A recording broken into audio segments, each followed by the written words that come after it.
Now this tread pattern has been inspired from Formula 1 race cars. So we're running like the world depends on it today. This is the HYLO IMPACT and it's from HYLO Athletics. If you haven't heard of that brand before, they are a UK based company that's got a real focus on sustainability and saving the planet.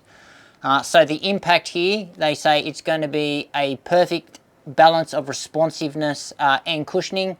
And it is proof that nature can perform. So these are my first impressions, and now let's put these to the test.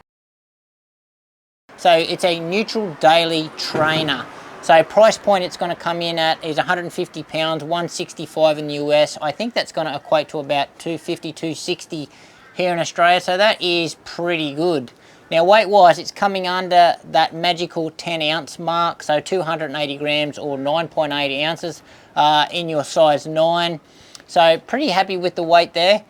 Now stack height's 33 in the rear, 25 in the front, giving us a 8mm drop. Now the stack height actually feels a little bit higher than that, just from initial runs in this shoe. In the upper here, we have got a knitted upper, so all pretty much recycled content. I can't remember the stats or anything, but remember this shoe is built on sustainability. They've actually got a pretty cool recycling program as well, this brand. So once you're finished with this shoe, you send it back to the company and they actually recycle the shoes for you. So that is another great incentive. But back on the upper, but yeah, a knitted upper. So it's pretty light and airy through the toe box here, and that's just where you want it. And then it builds up considerably around the sides of the shoe, and it gets lots of structure towards the back. So we've got a pretty structured heel counter. It's not like a rock, but there's a little bit of flex there, but I would say that's structured. Now padding wise, it's probably on the medium side for padding. I wouldn't say it's overly plush, just about medium, but a nice amount of padding around the heel collar there. Now the tongue has got some nice padding on it as well. The tongue is gusseted. Stepping comfort of this shoe, really nice, really comfortable shoe. The build quality looks pretty good as well, which is really nice. Now lockdown, no issues with the lockdown at all here. Fit for me, definitely true to size.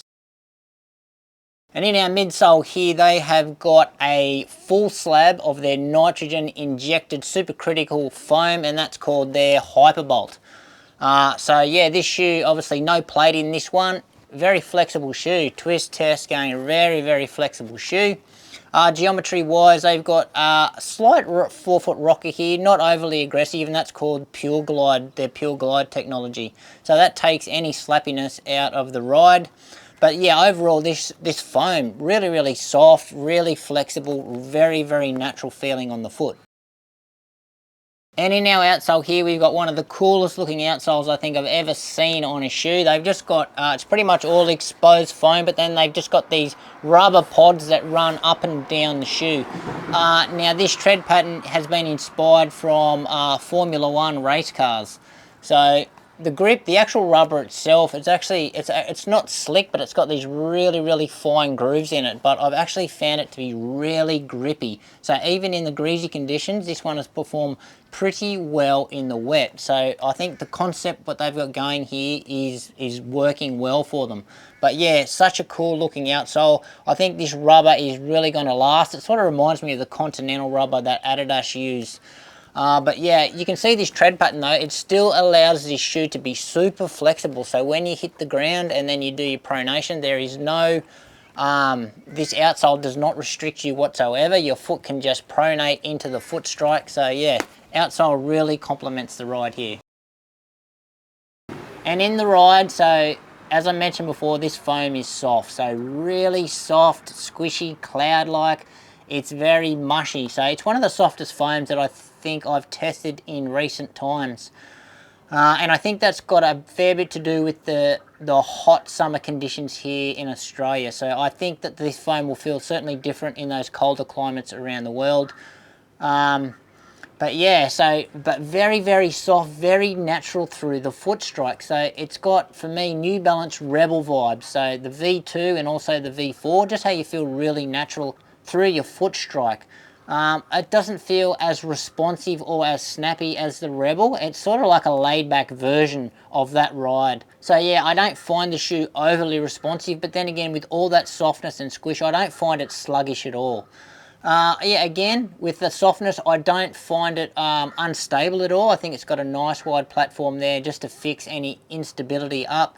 If you are a runner that requires a fair bit of support or guidance, this shoe might be a bit too flexible and soft for you. Okay, likes in this shoe so far is certainly the outsole. So I just think this outsole looks cool, love the concept, and it is very, very effective. So love how it complements the ride. And also the comfort of the shoe. So this is just a really comfortable shoe to put on. So what I'm unsure about or still figuring out of this shoe, and that is the durability of the soft foam. So because this foam feels so soft to me, I've got a few questions around its durability. However, most nitrogen foams on the market, their durability is excellent. So fingers crossed that this foam holds up just like those other foams. And dislikes in this shoe, so I'm actually nitpicking here, but I think the shoelaces are too thick and bulky. So some early predictions with this shoe. So I think it's going to be just a great easy day shoe, recovery day shoe. Anything just to save those legs, even just to walk around in this shoe all day. It's super comfortable, super soft. I think it might be a bit soft for your really long runs and a little bit too flexible, so your foot may need to work a little bit too hard in those runs where it gets up around 2 hours. But yeah, it's going to do a great job on those daily miles, and that's what it's been created for. If you want to pick up the pace a little, I think it'll be fine doing that, but probably not a race day option. So I really think a lot of people will get along with this shoe. So if you can get this shoe on your foot, if you really like the vision of where this company is going, you like those sustainable products, you want to save the planet, then definitely reach out to this company, because yeah, this shoe is going to get along with a lot of people, so especially as a daily trainer. But yeah, plenty more testing to come in the HYLO Impact. Enjoying my time in it so far, and can't wait to see how this foam is going to hold up over the long haul. Anyway guys, that is it from me. If you've got any questions regarding the HYLO Impact, please drop them in the comments below. Happy to answer those. And anyway guys, as normal, support this channel, give this video a like, subscribe to the channel, and we'll see you next time.